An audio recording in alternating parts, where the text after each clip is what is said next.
everyone, it's Stephanie here and welcome back to another video. Today we're going to be using the new Floral Focus stamp set, and I'm going to be stamping it onto Desert Storm cardstock, which is a Kraft colored cardstock, and then we're going to be coloring it in with colored pencils. So you can see I have a bunch of different colored pencils on screen there, and I have a few pieces of the Desert Storm cardstock cut to 4 1/4 by 5 1/2 inches. I already have the stamp in my MISTI stamping tool, so you'll see that in just a second, but before I get to that, I wanted to show you something that I like to do when I'm using colored pencils on Kraft cardstock. So I've stamped out the image that we're going to be coloring onto a piece of the same cardstock we're going to color on. And you can see I have a bunch of different colors on here. And that's because I like to pick out the different colors that I'm thinking I want to use. And then I try them out on the cardstock with the actual design I'm going to be coloring. Because the colored pencils do look a little bit different on the Kraft, this gives you a chance to kind of see how the colors are going to blend together and how different colors are going to look together on the overall design. So I did that with a bunch of different color combinations, and from that I was able to choose the colors I wanted to use for my design. And the main two colors are going to be the yellow and the really deep purple. So first off, we're going to be using the yellow to color in this image. So I'm going to stamp this again now onto another piece of that same Desert Storm cardstock, and I'm just using regular black licorice dye ink to do the stamping since we're using colored pencils. I am going to do a double stamp, which is what's nice about having the MISTI. That way I get a really nice black dark outline. Now I do want to mention that I did not take the stamp out of my MISTI stamping tool because we're going to need it in the exact same position, and I'm going to show you that in a little bit, but I just wanted to say it now so that if you are following along and doing any of the stamping with the video, that you keep your stamp in the MISTI so that we can do another stamp when we're done the coloring.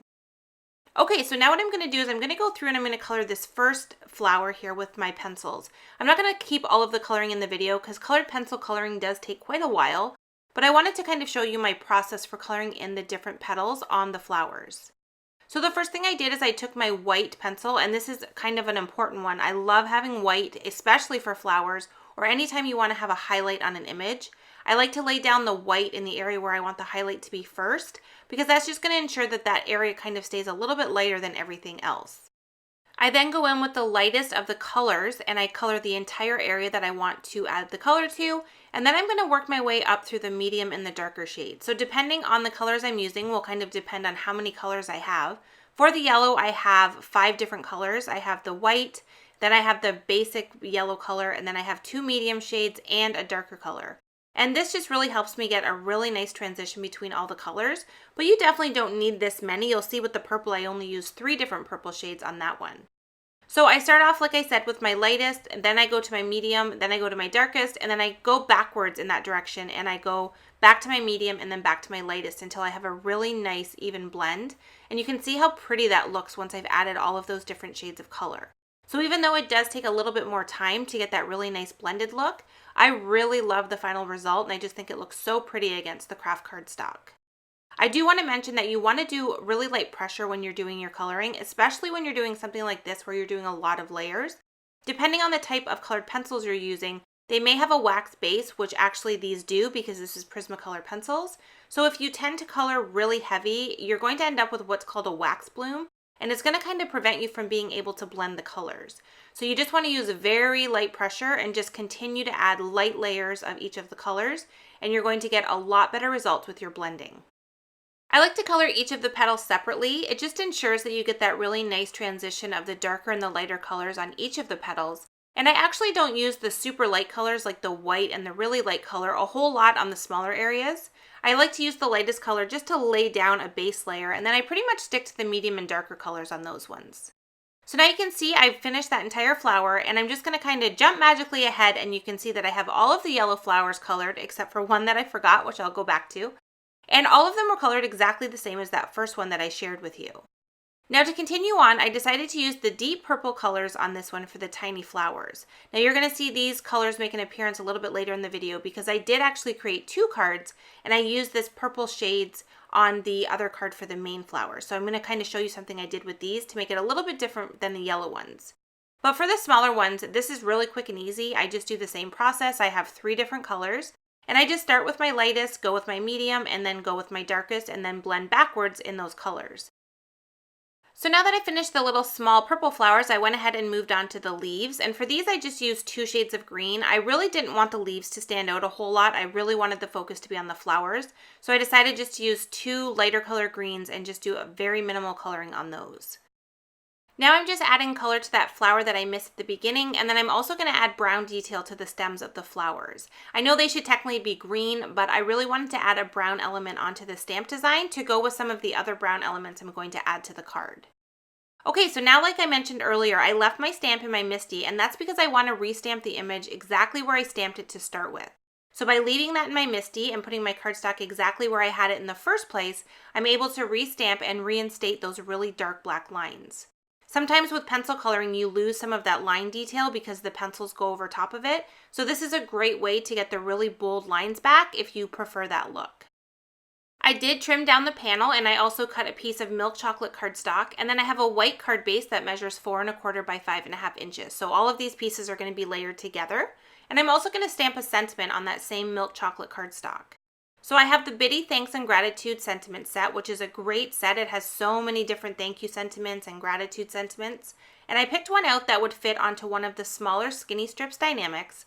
And I'm just going to stamp this out on my cardstock with Versamark ink. Versamark is a clear sticky ink that's going to allow me to apply some embossing powder, as you can see here. And then I'm going to go ahead and heat set that and die cut it with that skinny strip die.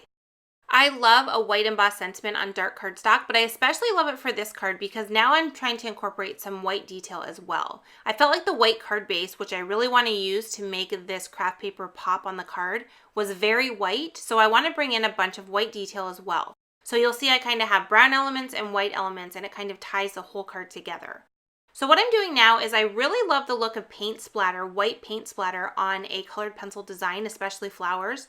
But I was a little bit nervous to get out the paint and kind of make a mess of this panel. It took quite a while to color and I didn't want to mess it up. So what I decided to do was kind of fake it. So I have a white gel pen and I'm going around this entire panel and I'm adding a bunch of dot details to kind of make it look like I splattered paint, but I'm being way more precise because I'm able to draw them on exactly where I want them. This is a little bit time consuming. It definitely is a lot quicker to just splatter the paint on there. But if you're a little bit worried like I was and want to have a little bit more control over where it's going, this is a really great alternative to make it look like it has paint on it, but we know that it's just a gel pen that we've added the color with. So I went around the entire image. I made sure to add it to the petals and the leaves and stems as well, just to make sure it looked like it was completely covered with the paint. And then once I was happy with how much I had on there, I added the sentiment strip right over top of the floral images. I ended up covering that little purple flower. I really love how the sentiment strip kind of overlaps right here, so I was really happy with the design when I added it. Now that I have all the main elements done, I can go ahead and glue all the pieces together. So I'm just adding the brown piece first to the white card base. So we have our white and our brown in our card base. And then I'm going to take the finished panel and I'm going to adhere that directly onto the brown. And on that we have our white embossed sentiment as well as our white pretend paint splatters. And then we also have the brown on the sentiment strip as well as the brown detail we added to the flowers. So by adding all of these different shades, we've really brought this card together and it looks so beautiful with all of those colors and really gives the feel of fall. I was so happy with how this turned out and I was really excited to try and do the exact same design with a couple small modifications. So once I have this one done here, we're going to go ahead and move into the second card, which is going to look similar but a little bit different. Okay, so let's go ahead and take a look at our second card. So for this one, like I mentioned before, I used the purple shades that I used on the smaller flowers for the first card. I used that for the larger flowers on this card. And I'm kind of doing the same process, but I did do something a little bit different at the end with these petals. So I wanted to show you that for the purple shades. So once again, I started with that white color for the areas that I want the highlight to appear. I'm then coming in with a light shade of purple that I'm going to cover the entire area with. And like I mentioned, I just want to say it again, you want to use very light pressure and just do lots of layers. You're going to get way nicer blending by doing the lighter layers. So I came in with my medium and then I came in with my dark. Now the dark purple is very dark. So this is one of the times that you really want to ensure you use a very light hand. If you put down really dark color, it's going to be a lot harder to blend it out. But you can see that I was able to easily blend that with the medium shade and then the lightest purple shade as well. And then something I did different on the purple flowers is at the very end I took the darkest color and I did little flicks of color from the base of the petal out towards the lighter areas. And that just added a little bit of texture to the flowers by keeping that line detail on the petals. So you can see now that I have a very similar card design as I did on the yellow card. I've jumped ahead and I've done all of the coloring, But the difference with this one is I decided to use the coordinating die, and I die cut the image first before adding it to a second Desert Storm panel. So you can kind of see some of that dimension that you're getting underneath of the flowers by having it on a die cut piece instead of directly on the base layer. I also changed up the small flowers and used that turquoise color for those, and I used the same greens and browns for the leaves and the stems. I am matting the same milk chocolate color cardstock onto a white card base once again. I'm then going to add my panel over top of that, and we're going to end up with exactly the same design, except we have these beautiful purple flowers, and we have the dimension by having them die cut and added to the card with some foam adhesive. I am also going to do another sentiment strip, and I'm going to keep that exactly the same as well. I am just going to change up the sentiment. So I have the same milk chocolate cardstock. I stamped Thanks a Bunch on there from the Bitty Thanks and Gratitude stamp set. And for this one here, since we do have dimension where the flowers are, I'm going to add a little foam square to the end of the sentiment strip, a little bit of liquid glue on the main part, and then I'm going to line that up in exactly the same spot and overlap that little flower. So now you can see that we have two finished cards that have the exact same design, but we've changed a few small details to make them a little bit different. So for the purple one, we have the dimension by using the coordinating die to die cut the flowers. And because we colored it on Kraft first, it really blends with the background, but we get that added dimension. And then for the yellow one, it's flat to the card, so it gives a completely different look. And you get a nice bright design because we used the yellow for the main flowers rather than the deeper color of the purple that we used on the second card. So I hope today's video gave you some ideas on ways that you can color on Kraft cardstock with colored pencils and different ways that you can use the new Floral Focus stamp set. As always, I appreciate you being here for another video. Thanks so much for watching, and I hope to see you again soon.